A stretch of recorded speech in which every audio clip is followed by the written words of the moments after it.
is a blessed Sunday. Hallelujah. Good morning, Holy Spirit. Good morning, Abba Father. Good morning, our Lord Jesus Christ. Abaweereza ba Mukama balamusiza mu linnya lya Yesu. This is morning breakfast. It is a blessed Sunday. We have Sunday service. Hallelujah, hallelujah, hallelujah. Oh, hallelujah. Ndi musanyufu kubanga ekkanisa ya Kristo yasigala nga nzigule. Muganda wange kiddamu okugamba nti ebizimbe byebyagalwa, the buildings zezaagalwa, naye ekkanisa ya Kristo ekkanisa ya Kristo yasigala nzigule. Bayibuli egamba etya nti n'amaanyi g'emagombe tegaliyinza kanisa ya Kristo kuba yazimbibwa ku lwazi. Oh my God, this is morning breakfast.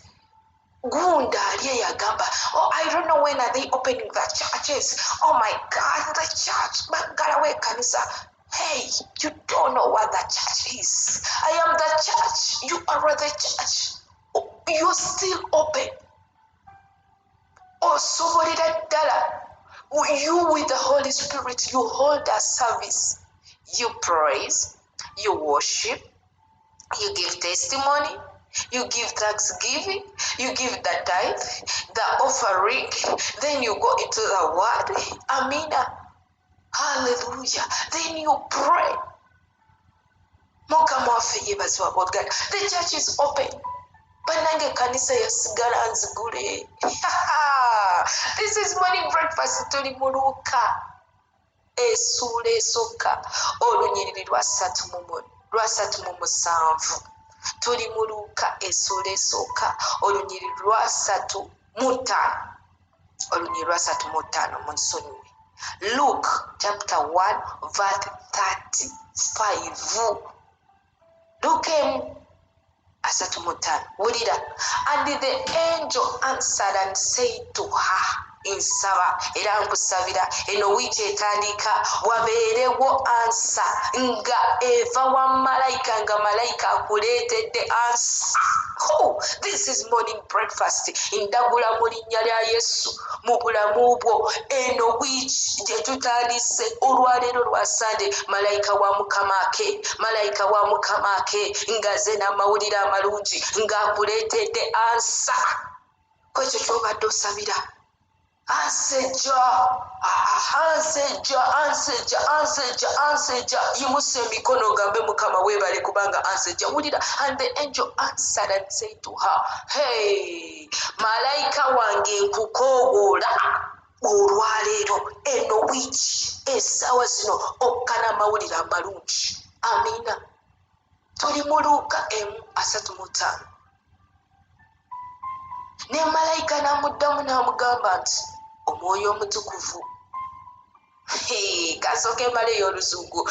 And the angel answered and said to her, to who? To you. Amina. Wulira. And the angel answered and said to her, the Holy Spirit will come upon you, and the power of the highest will overshadow you. Owulira, twetaaga the power of the highest to overshadow us. Twetaaga the power of the Holy Spirit, to be upon us. Greater is He who is in us. Amina. Wetaaga Mwoyo Mutukuvu. Wetaaga omwoyo wa Katonda. Wetaaga amaanyi ga Katonda. Wulira. And the angel answered and said to her, the Holy Spirit will come upon you, and the power of the highest will overshadow you. Muganda wange kiki kye weetaaga? Weetaaga Mwoyo Mutukuvu n'amaanyi ga Katonda. Therefore, also that Holy One who is to be born will be called the Son of God. Amina. Eno story yali kwani ku Mary. Mukama waffe yeebazibwe. Hallelujah. Mary ng'afuna olubuto. ng'ayinayo sisita we bayita Elizabeth. Mukama waffe yeebazibwe nga naye afuna ki? Olubuto. Bonna bannange kino kyali kyamagero kya famire. Nkusabira ekya sisita afunye olubuto eri eno n'omulala naye afunye olubuto naye nga maama emyaka gyali gigenze nga bo beeraba nti tebajja kuzaala. Amiina. Sitooli eri awo mu Luuka gwe tandika ojja kulaba, ojja kubalaba. Mukama waffe yeebazibwa abooluganda. Haleluya. Kyali kyamagero naye ng'Omwoyo Omutukuvu ye yakikola. Amaanyi ga Katonda ge gakikola. Nkusabira ekyamagero, nkusabira amaanyi ag'Omwoyo Omutukuvu n'ebyo by'obadde olowooza. You have ideas but you're thinking nti naye idea eno eriyitamu etya, naye idea eno mu butuufu byenfumiitiriza. You have a clear vision, a bright vision, a bigger vision. Naye oli awo weebuuza n'ogamba oba kinaasoboka kitya? Nkugamba nti Omwoyo Omutukuvu kaanaaka ku vision yo. Amaanyi ga Katonda ga overshadowing eyo vision yo egenda kuzaalibwa. By'obadde otasuubira bigenda kukolebwa olw'ekitiibwa kya Katonda. Ogenda kuwangula olw'ekitiibwa kya Katonda. Ogenda kuyitawo olw'ekitiibwa kya Katonda, kubanga si lw'amaanyi si lwa buyinza naye olw'Omwoyo Omutukuvu, kubanga Omwoyo Omutukuvu akusseeko, kubanga amaanyi ga Katonda geegasse naawe. Gundi saba kiki ky'obadde oyina, kiki ky'obadde oyagala okukola. Mukama akwambaza amaanyi. Omwoyo Omutukuvu abeere naawe mu buli kimu ky'okola. Let the power of the highest overshadow you. All your plans, all your visions, whatever you're planning to do, nekyo kye watandikako, let the power of the Most High God overshadow you. Mu linnya lya Yesu. Omwoyo Omutukuvu olibosita yamanderebo. Bayibuli egamba awo Katonda anointed Jesus Christ with the Holy Spirit and power. N'alyoka atambula ng'akola bulungi. Mukama waffe yeebazibwa abooluganda. You need the Holy Spirit mu buli kimu ky'okola. You need the Holy Spirit and the power of the highest to overshadow you. Na buli ekizaalibwa, na buli ekikuvaamu, na buli ky'okola kibeere holi nga kizaaliddwa Katonda mu linnya lya Yesu Kristo Omunnazaaleesi. This is morning breakfast. Muganda wange koowoola amaanyi ga Mukama, koowoola Omwoyo Omutukuvu. Wiiki eyawedde twavudde nga tukuba mwoyo gwatula, omwoyo gwa kusumagira.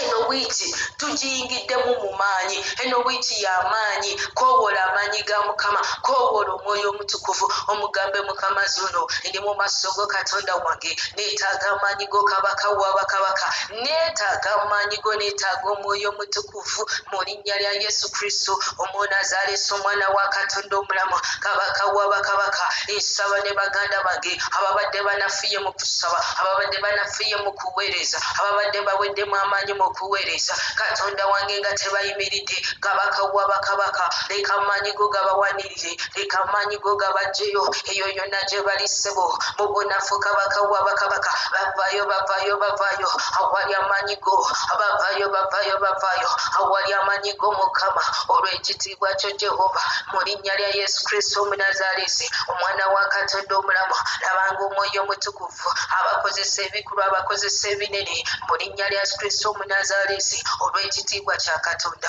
Weebale Katonda ow'ekisa, kubanga oli Katonda awulira okusaba kwaffe. Mukama tuwaayo Sunday service. Kabaka wa bakabaka weegulumize, leka amaanyi go gatambulire, leka ekisa kyo kitambule kisumulule abaasibwa bonna mu linnya lya Yesu, abaweereza bonna Mukama. Taata tubakukwasa era nga tubawaayo abagenda okuweereza mu Sunday service ssebo, leka obakozese Katonda wange mu maanyi ag'Omwoyo Omutukuvu, olw'ekitiibwa kyo Kabaka wa bakabaka, mu linnya lya Yesu Kristo Omunnazaaleesi. Abaweereza Mukama abagenda okubuulira ekigambo, leka obakozese mu maanyi ag'Omwoyo Omutukuvu, mu linnya lya Yesu Kristo Omunnazaaleesi, Omwana wa Katonda omulamu. This is morning breakfast.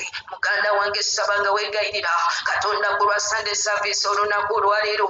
Leka ekigambo ekigenda okubuulirwa kibeere ekigambo kyo, leka ekigambo ekigenda okubuulirwa kibeere kikyo mu linnya linnya lya Yesu Kristo Omunazaalesi, omwana wa Katonda omulamu Taata, abasumba baffe Mukama tubawaayo mu maaso go Katonda wange. Mukama bakozesa olw'ekitiibwa kyo mu linnya lya Yesu Kristo Omunazaalesi, omwana wa Katonda omulamu. Weebale Katonda ow'ekisa. This is morning breakfast. Awulira ng'okyayagala okweyongerayo okusaba, weeyongere okusaba mu linnya lya Yesu. Neezesa essuuka wano, ayagala okulokoka, teeka emikono mu kifuba, gamba Katonda omulamu, neewaayo gy'oli, mpaayo omutima gwange nga nzikiriza okuweebwa obutuukirivu mu linnya lya Yesu. Era nze yatula amannya go gaddemu nate n'omulundi ogwokusatu. Gamba Mukama negaana Setaani n'ebikolwa bye byonna byonna. Era Mukama nzigyayo mu ddagaano ey'okufa, n'amaanya gange gasangulire ddala gaveeyo mu kitabo eky'abafu, ogawandiike mu kitabo eky'abalamu. Nga njatula n'akamwa kange nti ndokose nga nzikiriza Yesu Kristo mwana wa Katonda yafa n'azuukira era mulamu emirembe n'emirembe. Ndokose mu linnya lya Yesu. Amiina, amiina. Muganda ngazeemu ebigambo bino olokose. Mukama akujagalire, akunyweze. Shalom, shalom.